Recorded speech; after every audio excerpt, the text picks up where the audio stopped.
മിക്ക 5-ാം അധ്യായം. വരാനിരിക്കുന്ന രാജാവ്. നിന്നെ ഇതാ കോട്ട കെട്ടി അടച്ചിരിക്കുന്നു, നമുക്കെതിരെ ഉപരോധമേർപ്പെടുത്തിയിരിക്കുന്നു. അവർ വടികൊണ്ട് ഇസ്രായേൽ ഭരണാധിപൻ്റെ ചെകിട്ടത്തടിക്കുന്നു.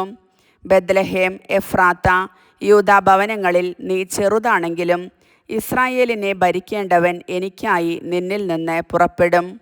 അവൻ പണ്ടേ യുഗങ്ങൾക്ക് മുൻപേ ഉള്ളവനാണ്.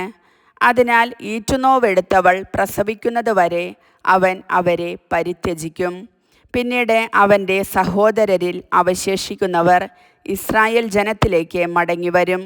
കർത്താവിൻ്റെ ശക്തിയോടെ, തൻ്റെ ദൈവമായ കർത്താവിൻ്റെ മഹത്വത്തോടെ അവൻ വന്ന് തൻ്റെ ആടുകളെ മേയ്ക്കും.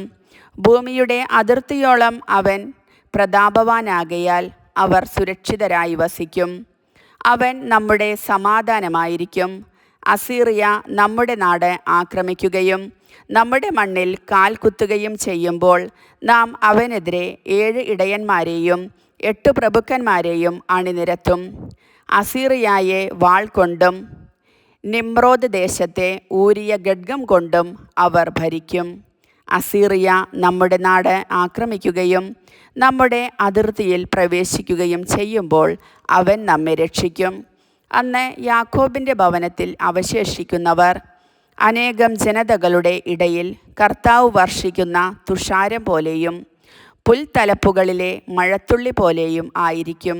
അത് മനുഷ്യർക്കു വേണ്ടി തങ്ങി നിൽക്കുകയോ മനുഷ്യമക്കൾക്കു വേണ്ടി കാത്തു നിൽക്കുകയോ ചെയ്യുന്നില്ല.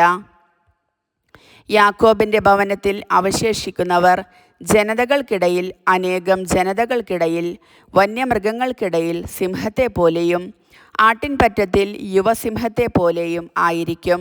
അത് ചവിട്ടി മെതിച്ചും ചീന്തിക്കീറിയും നടക്കും. രക്ഷിക്കാൻ ആരും ഉണ്ടാവുകയില്ല.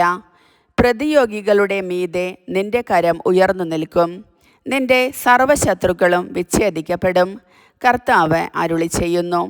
അന്ന് നിന്റെ കുതിരകളെ ഞാൻ സംഹരിക്കും, നിന്റെ രഥങ്ങൾ നശിപ്പിക്കും, നിന്റെ ദേശത്തെ നഗരങ്ങൾ ഞാൻ നശിപ്പിക്കും, നിന്റെ ശക്തിദുർഗങ്ങൾ ഞാൻ തകർക്കും. ആഭിചാരവൃത്തികളെല്ലാം നിന്നിൽ നിന്ന് ഞാൻ നീക്കം ചെയ്യും. നിനക്ക് ഇനിമേലിൽ പ്രശ്നം വയ്ക്കുന്നവരുണ്ടാവുകയില്ല. നിന്റെ വിഗ്രഹങ്ങളും സ്തംഭങ്ങളും ഞാൻ എടുത്തുകളയും. നിന്റെ തന്നെ കരവേലകൾക്ക് മുൻപിൽ ഇനിമേൽ നീ പ്രണമിക്കുകയില്ല. നിന്റെ അശേര പ്രതിഷ്ഠകളെ ഞാൻ നിർമൂലനം ചെയ്യും. നിന്റെ നഗരങ്ങളെ ഞാൻ നശിപ്പിക്കും. എന്നെ അനുസരിക്കാത്ത ജനതകളോട് ഞാൻ ക്രോധത്തോടെ പ്രതികാരം ചെയ്യും. കർത്താവിൻ്റെ വചനം.